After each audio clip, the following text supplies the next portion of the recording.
आप लोगों ने YouTube नाम का कुछ सुना होगा। ये बहुत सारे लोगों के लिए फायदा भी पहुंचा पा रहा है, लेकिन जो टीवी चैनल है ना, इनके लिए खतरा भी बन रहा है। YouTube क्यों और कैसे बन रहा है टीवी चैनलों के लिए खतरा, इसके बारे में हम लोग विस्तार से बातें करते हैं। आप देखेंगे कि पहली बार अमेरिका में लोगों ने टीवी या सिनेमा देखने से ज्यादा समय YouTube पर बिताया है, और हमारे देश में भी यही हाल है। और यूट्यूब ने Disney, Paramount, Fox channel, Netflix और अमेजन जैसे ओटीटी प्लेटफॉर्म से ना इन्हें पीछे छोड़ दिया है। और दुनिया में यूट्यूब की लोकप्रियता बढ़ती जा रही है। यूके में 16 से 24 वर्ष की आयु वर्ग के 50% लोग टेलीविजन पर कार्यक्रमों के बजाय यूट्यूब देखना अधिक पसंद करते हैं। और ब्लूमबर्ग टेक्नोलॉजी के पत्रकार और यूट्यूब के बारे में लिखी गई किताब like, comment and subscribe YouTube से chaotic right to world domination के लेखक मार्क बर्गेन कहते हैं कि यूट्यूब पर लोगों को तरह तरह का कंटेंट मिलता है। दुनिया भर में हर महीने लगभग 3 अरब लोग यूट्यूब देखते हैं। इनमें से ज्यादातर 25 से 35 वर्ष के बीच के लोग हैं, यानी उनकी उम्र टीवी के मुख्य दर्शक से कम है। यह अब एप्स, वीडियो गेम्स, कंसोल और स्मार्ट टीवी पर उपलब्ध है। उन्होंने कहा कि यह अब सबसे लोकप्रिय ऑनलाइन प्लेटफॉर्म बन चुका है और विज्ञापन कंपनियों के लोगों तक पहुंचने का एक सबसे बड़ा जरिया भी बन चुका है। यह वीडियो का सबसे बड़ा कैटलॉग है। लोग बहुत सी बातें यूट्यूब पर सर्च करके देख सकते हैं। 2005 में शुरू हुआ YouTube. Online video sharing platform YouTube की शुरुआत 2005 में हुई थी और इस पर अपलोड किया गया पहला वीडियो महज 19 सेकंड का था, जो इसके सह संस्थापक ने कैलिफोर्निया की सैन डिएगो में प्राणी संग्रहालय के भीतर घूमते हुए रिकॉर्ड किया था। और एक साल बाद ही गूगल ने यूट्यूब को 1.65 अरब डॉलर में खरीद लिया। यूट्यूब सबसे अधिक भारत में देखा जाता है और जहां लगभग 40 करोड़ लोग यूट्यूब देखते हैं, 40 करोड़ से ज्यादा ही। अब यूट्यूब 100 से अधिक देशों में उपलब्ध है। मार्क वर्गेन के अनुसार ब्राजील, इंडोनेशिया सहित कई नई उभरती बाजारों में यूट्यूब से न सिर्फ टीवी चैनलों की जगह ले ली है, बल्कि वो वहां मनोरंजन और खबरों का मुख्य जरिया बन चुका है। मार्क बर्गेन कहते हैं कि यूट्यूब 3 चरणों में विकसित हुआ है। वो कहते हैं कि यूट्यूब के एक पूर्व अधिकारी ने मुझे बताया था कि कंपनी का मंत्र था चुनौती, मजाक या सच्चाई। पहले मनोरंजन उद्योग और विज्ञापन कंपनियां यूट्यूब को गंभीरता से नहीं लेती थी, और उसके बाद यूट्यूब का दूसरा चरण शुरू हुआ जिसमें वो हॉलीवुड टीवी उद्योग, नेटफ्लिक्स और अमेजन के लिए खतरा बन गया। वो अपने ओरिजिनल शो बनाने लगा और नेटफ्लिक्स की तरह उपभोक्ताओं से सब्सक्रिप्शन शुल्क लेने लगा। बर्गन कहते हैं कि 2016 में यूट्यूब ने ओरिजिनल महंगे कंटेंट बनाना शुरू किया, लेकिन वो नेटफ्लिक्स जैसी कंपनियों के निवेश का मुकाबला नहीं कर पाया और उसने 2022 में अपने इस विभाग को बंद कर दिया। अब इस नए चरण में यूट्यूब ने अपनी जगह काफी मजबूत कर ली है। मार्क बर्गेन का कहना है कि अब लोग यूट्यूब का इस्तेमाल यूटिलिटी प्लेटफॉर्म की तरह इस्तेमाल करते हैं। मिसाल के तौर पर खाने की कोई चीज बनाने से लेकर किसी चीज की मरम्मत के वीडियो देखने के लिए यूट्यूब का इस्तेमाल होता है। बहुत सारी चीज हम आप लोग भी उपयोग करते हैं, कुछ समझ में नहीं आता है हम यूट्यूब खोल लेते हैं। यहाँ लोगों की जरूरतों के अधिकांश वीडियो आसानी से मिल जाते हैं। यूट्यूब के अपने स्टार हैं और जिनकी लोकप्रियता हॉलीवुड सितारों से कम नहीं है। और मैं तो देखिए पढ़ रहा था, यहीं कई हमारे भारत में ही कई ऐसे बातें हुई हैं जो आप देखते हैं कि स्टेट पीसीएस या फिर आप देखिए बहुत सारे एग्जाम की यूट्यूब से पढ़ाई करके वो सिलेक्ट हो गए। और आप देखिए कि मैं यहाँ जब लॉकडाउन लगा तो मुझे खाना बनाना नहीं आता था, मैंने यूट्यूब से खाना बनाना सीख लिया। बहुत सारे लोग इस तरह का सीखते रहते हैं ना। और 26 वर्षीय कंटेंट क्रिएटर मिस्टर वीस्ट के यूट्यूब चैनल में इस साल जून में भारतीय म्यूजिक लेवल टी सीरीज के चैनल को भी पीछे छोड़ दिया है और उनके 32 करोड़ सब्सक्राइबर हैं। यूट्यूब और उनके जाने माने कंटेंट क्रिएटर या सामग्री बनाने वालों को विज्ञापन के जरिए भी आमदनी होती है। जब भी उनके चैनल पर विज्ञापन आता है उन्हें पैसे मिलते हैं। मार्क बर्गन ने कहा कि जो पैसे विज्ञापन कंपनियां अपने विज्ञापन के प्रसारण के लिए देती, उसका 45% हिस्सा यूट्यूब कंपनी रख लेती है और शेष उन चैनलों या उनके कंटेंट क्रिएटर को देती है। 2007 में जब उन्होंने ये तरीका अपनाया तो वो काफी नई और जोखिम वाली सोच थी, लेकिन यही उनकी सफलता का एक बड़ा कारण भी साबित हुई। कुछ सेवाओं को छोड़कर यूट्यूब की अधिकांश सेवाएं मुफ्त हैं। यूट्यूब ने साबित कर दिया कि कोई भी व्यक्ति स्टार बन सकता है और अपनी योग्यता दिखा सकता है। मार्क बर्गन कहते हैं कि बड़ी संख्या में वीडियो अपलोड हो रहे हैं और जिससे उन पर नियंत्रण भी एक मसला बन चुका है। अगर सरकारों को लगा कि यूट्यूब नियंत्रण से बाहर हो रहा है तो उसके लिए खतरा भी पैदा हो सकता है। यूट्यूब कंटेंट की निगरानी। एक पत्रकार और हाउ यूट्यूब सुक अब TV and created a new generation of stars नामक किताब में के लेखक क्रेस स्टोकेल वॉकर के बताते हैं कि यूट्यूब को कानून के उन दायरों से बाहर रखा गया जिसके तहत कई देशों के टीवी प्रसारकों को काम करना पड़ता है।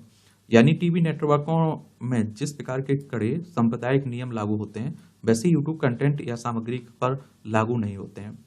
और इसे समझने के लिए इतिहास में झांकना पड़ेगा। जब यूट्यूब के आने से कई साल पहले 1996 में अमेरिका के सूचना संचार विभाग ने टेक्नोलॉजी कंपनियों को बढ़ावा देने के लिए डेसेंसी एक्ट या फिर भद्रता संबंधी कानून में संशोधन करके उसमें सेक्शन 230 को जोड़ दिया। इसका इरादा टेक्नोलॉजी कंपनियों को मुकाबले मुकदमों से बचाना था, क्योंकि उनके पास उनके प्लेटफॉर्म पर प्रसारित होने वाले कंटेंट की निगरानी करने के लिए पर्याप्त लोग या धन उपलब्ध नहीं था। क्रिस स्टोकेल वाकर कहते हैं कि इस कानून का अर्थ यह था कि कंपनियां केवल यूजर द्वारा बनाए गए कंटेंट प्रसारित करती हैं, मगर वो इसके लिए जिम्मेदार नहीं है, ना ही उन पर हर कंटेंट को जांचने की जिम्मेदारी है। हालांकि यूट्यूब पर आपत्तिजनक कंटेंट या सामग्री अपलोड करने वाले या फिर आपत्तिजनक कंटेंट करने वालों के खिलाफ मुकदमा दायर किया जा सकता है, और अब टेक्नोलॉजी कंपनियों की आय अरबों डॉलर में हो चुकी है, फिर भी उन्हें कानूनी सुरक्षा बरकरार रखी गई है। क्रस स्टोकेल वाकर का कहना है कि इन कंपनियों को 20 साल से यह छूट मिली हुई है, अब जाकर हम अब उसके परिणामों के बारे में सोचने लगे हैं। अब कॉपीराइट अन्य मामलों में यूट्यूब जैसी कंपनियों की जिम्मेदारी तय करने के लिए कानून बनाए गए हैं। 2019 में गूगल और यूट्यूब पर 13 वर्ष से कम उम्र के बच्चों का डेटा उनके माता पिता की अनुमति के बिना इकट्ठा करने के आरोप में मुकदमा चला, और समझौते के तहत इन कंपनियों ने रिकॉर्ड $17 करोड़ चुकाए। कितने? $17 करोड़। और अब देखिए, क्रिस स्टोकेल वाकर भी यह भी कहते हैं कि यह कंपनियां दुनिया भर में फैल चुकी हैं और किसी एक देश के अधिकार क्षेत्र में नहीं है, और जिसका वो फायदा उठाती हैं। हालांकि कई जगहों पर वो सरकार के निशाने पर भी हैं। क्रिस स्टोकेल वाकर ने कहा कि मिसाल के तौर पर मध्य पूर्व के कई देशों में या तो यूट्यूब पर प्रतिबंध लगा दिया गया या उसे लताड़ा गया, क्योंकि उस वक्त सेक्स, यौन हिंसा, ड्रग सेवन संबंधी ऐसे वीडियो मौजूद हैं जिस पर पश्चिम में इतनी आपत्ति नहीं उठाई जाती, लेकिन वो मध्य पूर्व के देशों की संस्कृति के खिलाफ है। हाल में यूरोपीय संघ ने भी ऑनलाइन सुरक्षा सुनिश्चित करने के और टेक्नोलॉजी कंपनियों के वित्तीय स्पर्धा विरोधी व्यवहार पर नकेल कसने के लिए 2 नए कानून बनाए हैं, लागू किए हैं। मगर उन कानूनों को लागू करने में समस्या है कि क्योंकि यूट्यूब पर बड़ी संख्या में सामग्री अपलोड होती रहती है। और क्रिस स्टोकेल वाकर का कहना है कि यूट्यूब पर हर मिनट 500 घंटे का कंटेंट अपलोड होता है। इसकी निगरानी करने में कई मुश्किलें आती हैं। किस प्रकार की सामग्री यूट्यूब पर अपलोड की जाए और कौन सी नहीं, इस बारे में कंपनी ने अपने नियम और निर्देश भी किए हैं। मिसाल के तौर पर नफरत फैलाने वाली सामग्री और टिप्पणियां करने की मनाही है। जो यूजर इन नियमों का पालन नहीं करता, उन्हें चेतावनी दी जाती है और उन पर प्रतिबंध भी लगा दिया जाता है। कई बार ऐसी सामग्री पर विज्ञापन को रोक दिया जाता है, जिससे उस कंटेंट क्रिएटर को पैसे नहीं मिलते हैं। क्रिस स्टोकेल वागर कहते हैं कि यूट्यूब जैसी टेक्नोलॉजी कंपनियों को नियंत्रित करने में अभी भी सरकारों के सामने कई चुनौतियां हैं, और जिसमें से एक तो प्रभावी कानून बनाने में हो रही देरी। यूट्यूब के लिए चुनौती है टिकटॉक। अब तो हमारे भारत में तो ये बैन कर दिया गया। अमेरिका की कार्नेगी मेलन यूनिवर्सिटी में सूचना तंत्र के प्रोफेसर राहुल तेलंग कहते हैं कि पहले टीवी उद्योग को नहीं लगता था कि उन्हें यूट्यूब से कभी खतरा पैदा हो सकता है, लेकिन अब वह हॉलीवुड से लेकर नेटफ्लिक्स और डिज्नी जैसे कई चैनलों का प्रबल प्रतिस्पर्धी बन गया। वो कहते हैं यूट्यूब को एक सबसे बड़ा फायदा यह है कि वह अपने यूजर द्वारा बनाया कंटेंट देता है, और जिन्हें यह नहीं सोचना पड़ता है कि क्या ट्रेंड करेगा या लोकप्रिय होगा, क्या नहीं। जबकि टीवी कंपनियां ओटीटी प्लेटफॉर्म को इस पर बहुत सोचना पड़ता है, क्योंकि उन्हें अपने कंटेंट में काफ़ी पैसा लगाना होता है और इसमें समय लगता है, और कई बार वह कंटेंट लोगों को पसंद नहीं आता है। मगर यूट्यूब के सामने यह मसला बिल्कुल नहीं है, यानी यूट्यूब कोई जोखिम नहीं उठाता है, उसे तो मिलता ही है। दूसरी महत्वपूर्ण बात है कि यूट्यूब भली भांति जानता है कि हम क्या देख रहे हैं। राहुल तेलंग कहते हैं कि नेटफ्लिक्स या दूसरे पारंपरिक टेलीविजन चैनल केवल कंटेंट बनाकर पेश कर देते हैं, लेकिन यूट्यूब जानता है कि हमने पिछले दिनों में क्या क्या देखा है और क्या पसंद करते हैं, उसी को सजेशन में भेजने भी लगता है।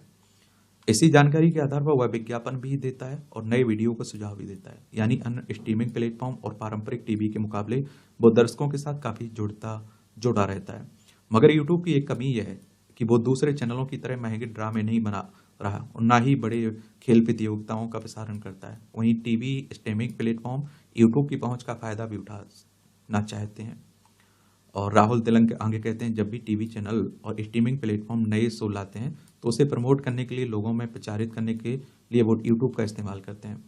यूट्यूब को पारंपरिक टीवी से तो खतरा नजर नहीं आता, लेकिन वो उसी की तरह यूजर जनरेटेड कंटेंट पेश करने वाले वीडियो शेयरिंग ऐप टिकटॉक की बढ़ती लोकप्रियता पर पैनी नजर रख रहा है, और जिससे उसे टक्कर मिल सकती है। उन्होंने आगे कहा है कि टिकटॉक ने भांप लिया कि लोगों का मनोरंजन कैसे किया जा सकता है। मैंने अपने शोध में पाया कि कुछ यूजर 6 से 7 घंटे तक भी टिकटॉक पर रील देखते हुए बिता रहे हैं। देख लीजिए, अब सब लोग यूजर का ध्यान आकर्षित करना चाहते हैं। इस तरह की ऐप्स से यूट्यूब को चुनौती तो मिल सकती है, लेकिन यूट्यूब पर इतनी विविधता और रोचक सामग्री है कि वो फिलहाल बाजार में सबसे आगे है। उसे उस जगह से हिलाना बहुत मुश्किल है। मूल मंत्र तो ब्रुसेल्स की ब्रियर यूनिवर्सिटी में यूरोपीय मीडिया मार्केट के प्रोफेसर डॉक्टर मार्लिन कोमोरोव्स्की का मानना है कि यूट्यूब दोबारा विज्ञापन कंटेंट क्रिएटर पर अधिक ध्यान दे रहा है, जो शुरुआत में उसका मूल मंत्र था। अब वो यूट्यूब चैनलों पर अधिक विज्ञापन डालने लगा है, जिससे पिछले साल यूट्यूब के विज्ञापनों के जरिए 31.5 अरब डॉलर डॉलर कमाए, यानी उसने अपनी पेरेंट कंपनी गूगल से भी 10% अधिक कमाई विज्ञापनों के जरिए की है। कोमोरोस्की कहती हैं कि यूट्यूब ने बड़ी सफलता प्राप्त की है और दुनिया के कई बाजारों में पैर जमा लिए। डिज्नी चैनल कंटेंट बनाने में काफ़ी आप देखते हैं कि लोगों काफ़ी पैसे लगाता है, लेकिन यूट्यूब कंपनी भी कंटेंट बनाने में भारी निवेश कर रही है। यूट्यूब ने कंटेंट बनाने में दुनिया भर में 20 अरब डॉलर खर्च किए हैं, जो बड़ी रकम मानी जा रही है। यूट्यूब का मुख्य लक्ष्य यूजर का ध्यान आकर्षित करना है और आप देखते हैं कि गूगल कंपनी का हिस्सा होने के कारण उसे अपने प्लेटफॉर्म में नए फीचर्स लाने में काफ़ी मदद भी मिलती है। और डॉक्टर मार्लिन कोमोरोव्स्की बताती हैं कि गूगल की सहायता से वो अपने कंटेंट बनाने वालों के लिए उपयोगी फीचर चैनल पर लाता है। वो उसके पूरे वीडियो का ऑटोमेटिक अनुवाद करता है और उसके आप देखते हैं कि उनके वीडियो में सबटाइटल जोड़ता है। अपने कंटेंट बनाने वालों की सहायता के लिए वो आर्टिफिशियल इंटेलिजेंस को विकसित करने की दिशा में भी कदम उठा रहा है।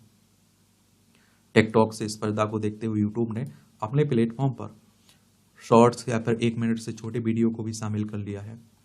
और डॉक्टर मार्लिन कहती हैं कि टिकटॉक ने पहले इस छोटे वीडियो फॉर्मेट्स को शुरू किया था, अब वो फेसबुक और इंस्टाग्राम पर भी आ गया।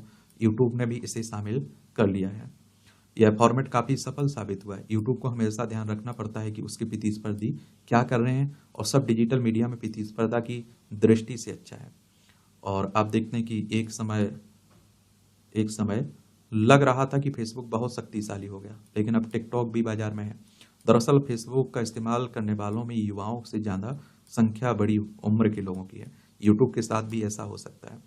तो अब लौटते हैं अपने मुख्य प्रश्न की ओर, क्या यूट्यूब ने पूरी तरह टीवी चैनलों को पछाड़ दिया? यूट्यूब ने अपने अपने आप देखिए ओरिजिनल कंटेंट बनाने वाले विभाग को बंद कर दिया, मगर इसका यह मतलब नहीं कि टीवी चैनलों को उससे खतरा कम हो गया। दरअसल यूट्यूब ने यूजरों द्वारा बनाए जा रहे कंटेंट पर अधिक ध्यान देकर टीवी चैनलों के सामने बड़ी चुनौती खड़ी कर दी है। रोजाना यूट्यूब देखना करोड़ों लोगों की आदत बन गया है और अपने विज्ञापनों ने यूट्यूब की आय बढ़ रही है। वो कंटेंट बनाने में निवेश बढ़ा रहे हैं और उसका कंटेंट हमेशा इंटरनेट पर उपलब्ध रहता है, जिसके चलते लोग टीवी के बजाय यूट्यूब अधिक देखने लगे हैं। देख रहे हैं यूट्यूब की दुनिया।